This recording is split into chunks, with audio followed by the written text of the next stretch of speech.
So on today for TFC Reviews, we have a 2025 Toyota Camry, freshly redesigned and enhanced for the 2025 model year. Starting with a new, cleaner design front end and the same design language as the Prius, to some refreshing of the side panels. They've also carried that same, cleaner design at the front to the rear as well, which I think looks great.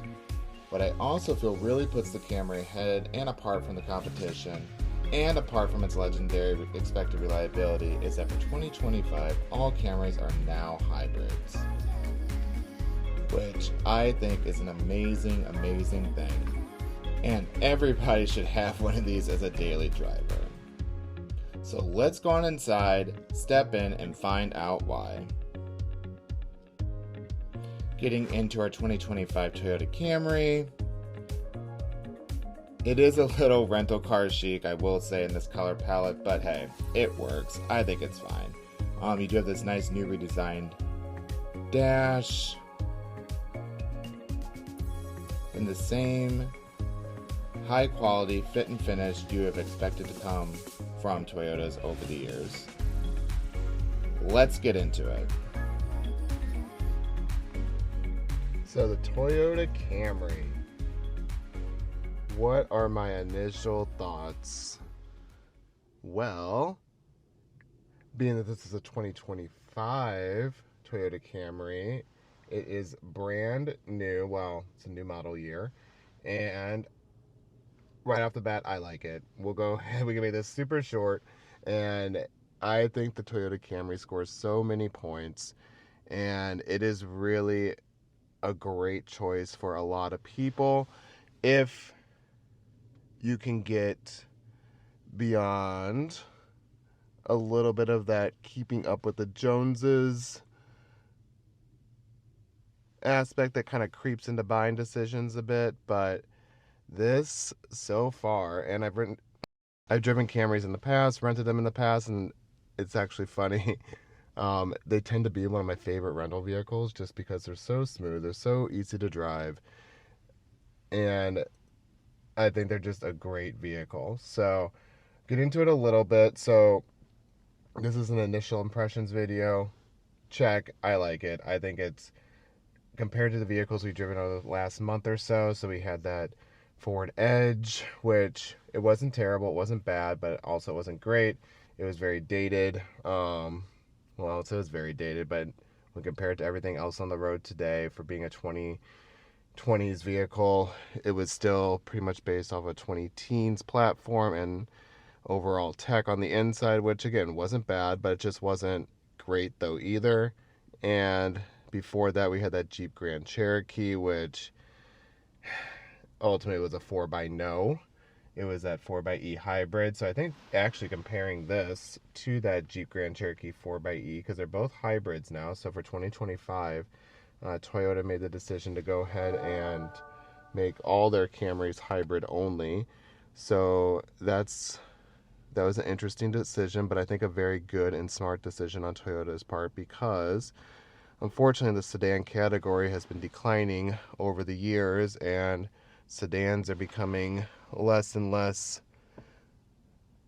prevalent on the roads, and with that, it's harder for manufacturers to actually justify offering sedans even in their lineup today. So a while back, Ford decided to cut all of their sedans with canceling the Fusion, I believe back in 2019.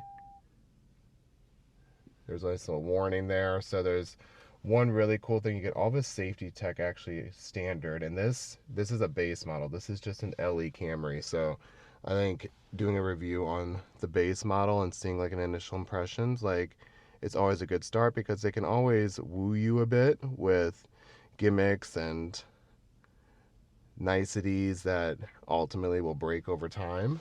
And so with this is their bare bones version of the Camry. I do apologize, I got a little bit of there's something going around, so if my voice sounds a little off, well, that's that. So anyway, but this is their bare bones Camry LE, and it's really not that bare bones. And it could be that in 2025 you just get a lot in one case you do, with inflation in 2025, you're not getting as much for your money. But for this, I did look up the starting price for 28, high 20s.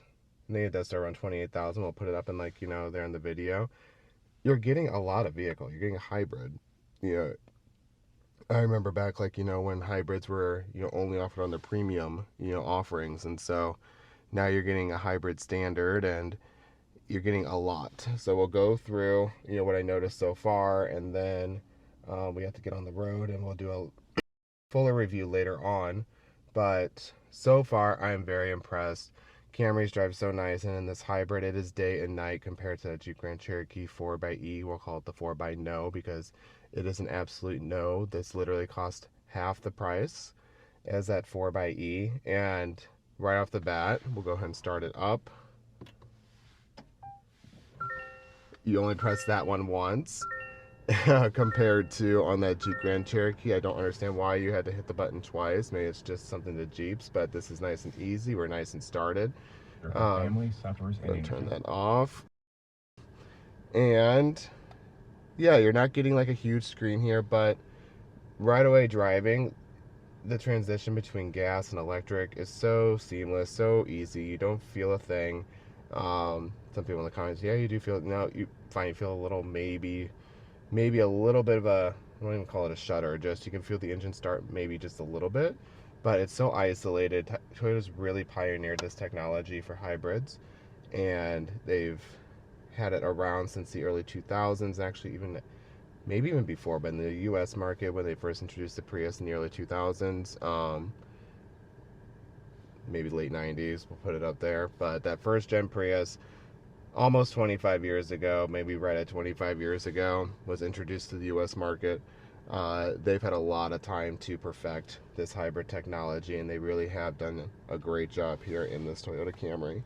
And so I think also another funny thing is you're at a certain age when you find Camrys interesting and you're willing to forego that BMW 3 Series, 5 Series used, and actually consider buying a Camry. But when you see this one here, has right around 17, almost 17,500 miles. And if you remember that Jeep Grand Cherokee that we rented about a few weeks ago, had right around similar miles, and it was like a little bit higher, maybe like a 24 or so. It's just night and day difference compared to like the fit and finish, the quality materials. Granted, it is still your cheap model, but even this, you get a nice fabric here, which is nice. It's not, again, this is half the price of the Jeep Grand Cherokee, so you're getting soft-ish materials. There we go. This is a nice rubbery kind of material, very soft, whereas on that Jeep is all hard plastic. There we go. Turn that off. You got this interesting design here on this new redesign. So it makes it a little bit more, it was a little kind of chaotic, I think, in the previous generation, which was a huge departure from where they went, before. So before they were very, I used to call them the Japanese Buicks. And, they're mainly just nice, sedated, very boring styling, very inoffensive, but they were super reliable, and I think that's what Camrys have always been known for, is being super reliable.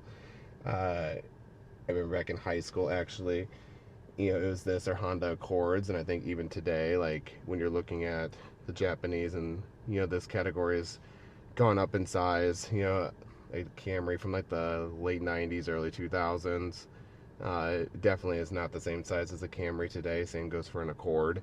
And a midsize car, back then, now today is almost the same size as a full-size car from, back then. So anyway, you're getting a decent amount of room, and I just can't, the quality, the build quality of this is just so many leagues above that Jeep Grand Cherokee 4xe, and even that Ford Edge we did.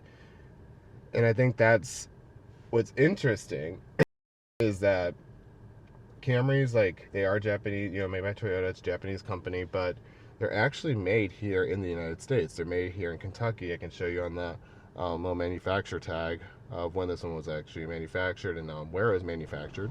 And with that, I think this is very solid proof that America can build a good car, a great car, a complicated car when it comes to like the hybrid system. But again, Toyota's been able to perfect that over the 20, 25 plus years that it's been working on the technology, and America can build a good car, a great car. I think it's just American management and American manufacturers. And yes, I need to sometimes be a little quiet. You work for a large, yeah, I'm a corporate guy myself, but you know, we see like sometimes the decisions that are made within silos and within closed door rooms that might not always benefit the company long term, and you don't see that at Toyota. However, you have seen that at Ford and GM and whatever's left of Chrysler these days, Mopar,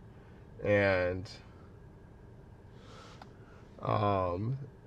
yes, it's telling. You know, when you go through bankruptcies, and I don't know if Toyota's ever gone through bankruptcy, at least not of recent, and you know, the American car companies can't seem to, you know, stop being on the door of Washington ready to ask for checks. You know, Ford's actually in trouble now too with, you know, their overinvestment in the EVs. Not totally their fault, but Toyota, like, you know, you've done a really good job here. So some of the things I noticed that you do get on this Toyota Camry, again, it's their very base model. So we'll put up there, like, do some overlays on, like, you know, what things could change later on as we do like that full review. But you get a nice, like, you know, screen. I believe it's not very big. However, it's about the same size as one of my 4Runner, and it works. It's their newer interface, which it's nice. It's more modern than what I have in my 4Runner. So we'll go with it. They did remove some of the buttons, the physical buttons there though, which, you know, I love my physical buttons, so I'm not too happy with that. But at least you still have a physical volume knob, physical climate control buttons, which is nice. You got a nice charging pad there. And then I'm doing CarPlay through, you know, wired CarPlay. I feel it's just less prone to have issues, so we'll do that. But we'll try to see if it has wireless Apple CarPlay. But not sure if you get that here in this LE, in this base model, but we can look that up later. Nice, we'll call it like, almost like an old school, like, which is funny because they redesigned this, I think, in that last generation Camry, so not too long ago. But your gear selector here, instead of being like a rotary or buttons, they still stick with a standard nice lever, which actually, when you're driving, I think is nice. You know, it's a nice place to put your hand. Your drive modes there: Eco, Normal, Sport, an EV mode, which don't fully understand because usually EV modes are set aside for plug-in hybrids, so you can just drive strictly in you know, battery mode. But I did play around a little bit last night, and it held it for like 30 seconds, but it could just, you know, be dependent on, you know, the charge level. What else? Got nice cup holders here, nice big storage. Oh, Avis, no, that's Avis for you. Nice, like, charge port there. These are nice for fabric seats at almost 20,000 miles, holding up pretty well. It's very rental fleet chic with this charcoal interior, very basic white exterior, as you saw in that walk around outside. Very basic wheel and rim package, or tire and rim package, but it works. So far it's very comfortable, and that's really all you need in transportation to get you from A to B back to A again, and maybe a C and D, you know, in between there, but always want to get you back to, you know, your point A again. So what else on this Toyota Camry? Again, I think I'm just more blown away, just like how, again, and I've driven Camrys in the past, so I'm not that blown away. I guess it's kind of an expectation with Camrys that they're going to be hold up, you know, fairly well. But again, we're in 2025. We know things like have gotten a little cheapened over the years with cost cutting and just any way to maintain that margin and profitability. But again, the materials have held up pretty well. In this one, it's probably been on the road for maybe Actually, it was manufactured, I saw the sticker is manufactured in April 2024. So not quite a year yet on the road, but 17,000 miles it's been used for a year's worth of driving. So with that, it's a good indicator of how this will probably hold up in the longer term. And so far so good. So with all that, excited to get this on the road, just play around with this driving mode, see if they really change anything. The really cool thing again, I think, is that you're getting a hybrid for under $30,000, which in today's market is it's an incredible value.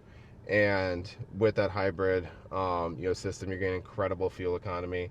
So don't quote me, but I believe on the higher end you get over 50 miles to the gallon. So this has become your new Econobox. You're what a Civic or a Corolla was getting, you can now get in a Camry for under $30,000. And I think right there, that should be where we leave this off for now, because I need to let that absorb a little bit. In 2025, you can get a hybrid. It gets over 50 miles to the gallon.